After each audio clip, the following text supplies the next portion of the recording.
Hello and welcome back to Voice Coming Out. I suppose that if you have clicked on this video, then you're probably interested in mental health and healing. As a matter of fact, I am too. Hi, my name is Julia Gaartmeijer. I am a psychologist and a theologian, and I have been on both sides of the therapy session. For this channel, I like to just kind of take ideas and think them through and kind of make sure that I can find through these kinds of processes things, mostly ideas and thoughts that are good for our mental health. So if you're interested in this kind of things and are also interested to learn of the interaction of faith and spirituality with mental health and like to philosophize with me, make sure that you subscribe to this channel. Also hit that bell notification if you like to receive notifications on your phone or on your laptop or wherever of the new videos. And if not, I will be uploading videos every Saturday, so there's that. Make sure that you subscribe and come back every time to watch my new videos. Now, today's topic is the secret or the key to mental health, which is a huge one, obviously. And because this is kind of my style, I will be starting you off with a little bit of philosophizing and ideas. But because I thought this was something so important, and this is kind of like my weak point, that I don't give practical advice. I might sometimes expound on why it's hard for me to do that. I will leave you at the end of this video with something actually very, very practical to implement what I will be talking to you through this video. So make sure that you stick it out until the end, and then let me know if the practical tip is helpful for you.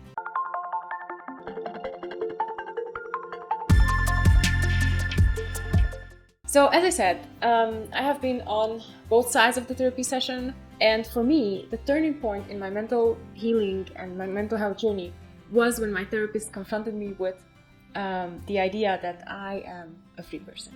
And if that sounds weird, then let me tell you, for me it was a shock.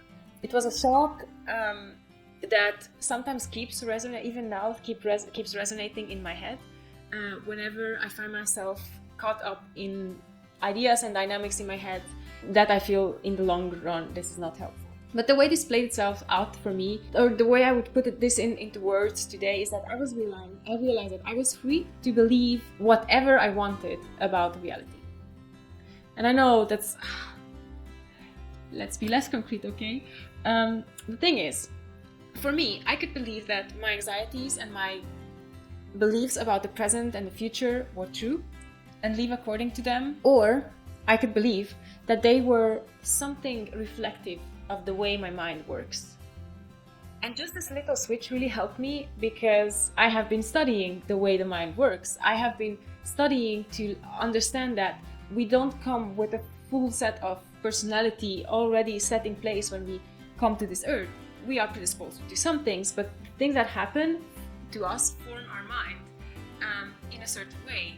So maybe the things that we believe, the things that we do, the things that we say, the things that we think are not reflective of what is actually, but what has been happening to us. So then I talked to you about this in my last video, in Truth versus Therapy, where I kind of said that, you know what, it is important, truth is important for therapy.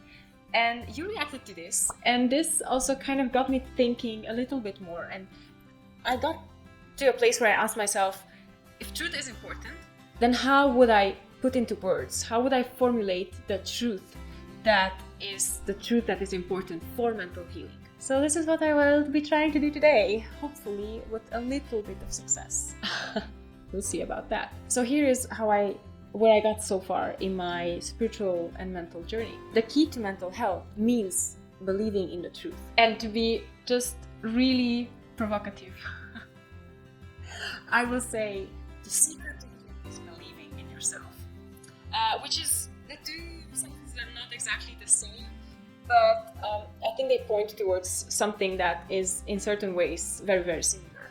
So let me tell you how I kind of see this in the whole conversation. In the mental health community, at university, on a research level, and generally when people who are trained as mental health professionals will talk about the fact that our mental state is basically happening through chemical and electrical activities in our brains. So like kind of putting it on the level of what happens in the material sides of our bodies. Because this is something that is really actually seeable, observable, researchable, able to be put in concrete numbers and so on.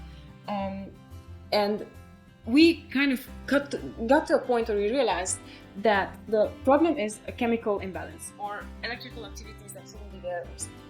So the solution for that is to treat the chemical imbalance with helpful medication that puts that back into order, or by adopting as therapists a teaching position, kind of telling our patients like, look, this is what is happening, this is why it is happening, and a huge chunk of that teaching is that your behavior and what you do is reflective of what you think, and also what you think is reflective of what you do. So because we cannot always change what we think, sometimes we can change what we do. So I,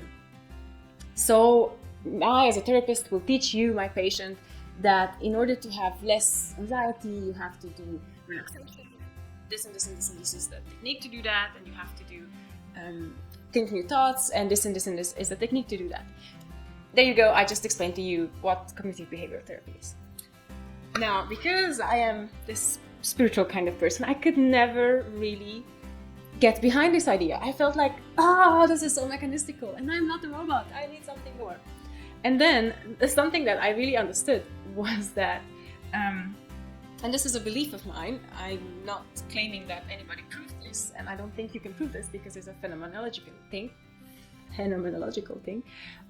is that there is such a thing as a mind, and what happens in your brain is reflective of the mind. It's not that the mind is something completely dependent on the brain as an organ, but they're also not completely independent from each other. So the mind is, for me, the seat of the soul, and which the Bible, and what the Bible calls in the Old Testament the soul, and also in the New Testament, is for me kind of what I would translate with the mind or with the psyche. That part of ourselves that is kind of really difficult to grasp and definitely very, very difficult to put into numbers and formulas. But it's that something that kind of makes us feel that we are who we are, and is where our whole life kind of comes about. And our mind is the place where our beliefs of what truth and what reality is kind of comes into place and comes into being.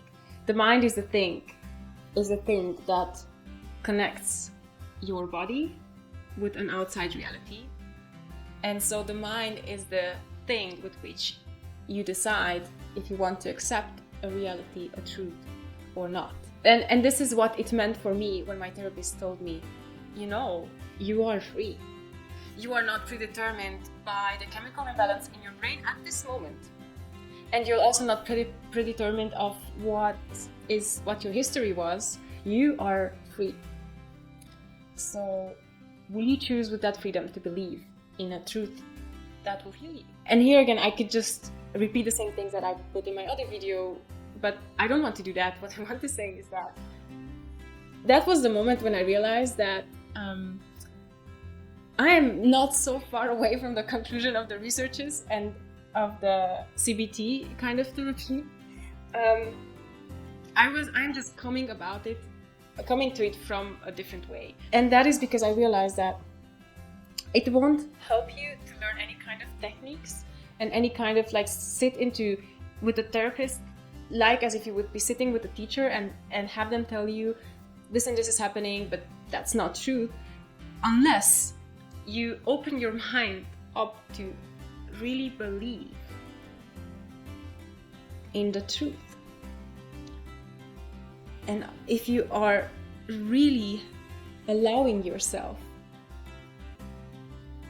to go beyond the things that seem true to your mind, and just kind of allow that truth to seep into your mind, your soul, eventually into your physical body. So today, what I do when I think about mental health and what I do when I think about my patients, yes, it is on some level to think about what they can actually do to make themselves feel a little bit better and to break out of the things that they believe to be true and to kind of get them to a place where they can experience something new. But more than anything, I ask myself, how can I get to that core of the person? And how can I help them realize how they can formulate the truth for themselves? If you've been around this channel, you know that for me, this truth that I have accepted and I am striving to learn in the light of is that God loves me and He has a plan for me, and that plan is for life, and life means health. And that is the huge philosophical basis of my life, and then I am left with the exercise of figuring out each and every day what that means for me, personally and practically.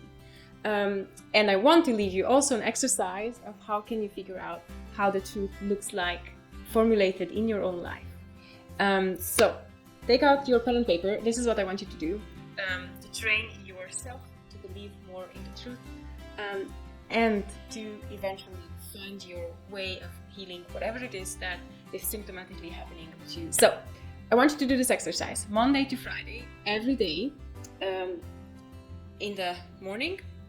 Take out a pen and a paper and write down this sentence. For me, life is, and then blank.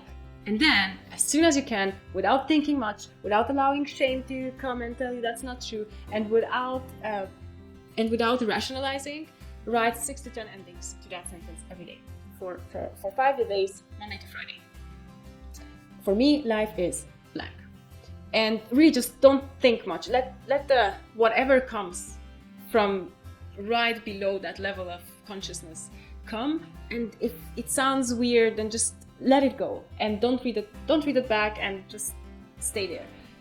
And on Saturday, read them all back to yourself and ask yourself this question, and also write it down. If what I wrote this week is true, how can I live 5% more according to this truth? And then go and see if you can find techniques or anything that helps you implement just 5% more of that truth into your life, and see, and then repeat, maybe every month or maybe even every week, depending on how your process goes, and see how that works for you.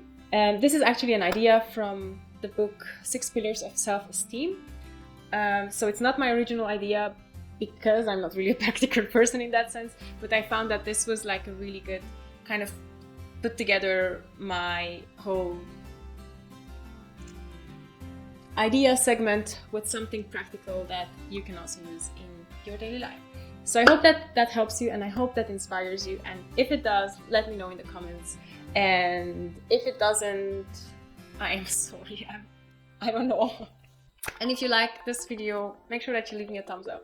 And if you like this channel, make sure that you tell your friends about it, so that we can grow and become merry together. That just sounds weird, but I never know how to finish these videos. Anyways, take good care of yourselves, and see you next time.